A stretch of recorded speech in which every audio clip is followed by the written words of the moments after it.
أنا محمد جميل، بقدم لكم طب بجد مش هبد. كتير من الأزواج بيعتقدوا إن رحلة الحقن المجهري بتنتهي عند أول اختبار حمل إيجابي. الحقيقة هي دي البداية مش النهاية. البداية في رحلة طويلة جدا فيها محطات كتير قوي. بتاخد استراحة عند محطة حضن الأم، وبعد كده بتبدأ تؤتي ثمارها عند أول خطوة بيمشيها وأول كلمة بيتكلمها. الرحلة دي احنا كمتخصصين في الحقن المجهري ما نقدرش نطلعها لوحدنا، لازم يكون فيها صحبة. حبيت أقدم لحضراتكم النهاردة رفيق في الرحلة بتاعتنا.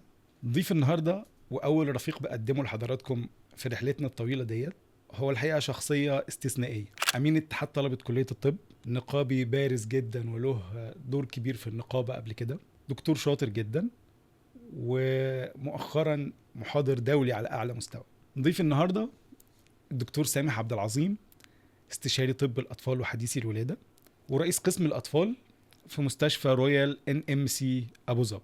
رفيق كفاح من أيام الدراسة وفي انتخابات النقابة، وصديق شخصي، بينا تشابه كتير في حاجات كتير قوي، بس هو الحقيقة أفضل مني في كل حاجة.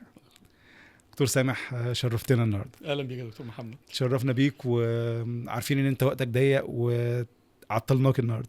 الشرف ليا ان انا اكون موجود معاك النهارده، اكيد انت عارف.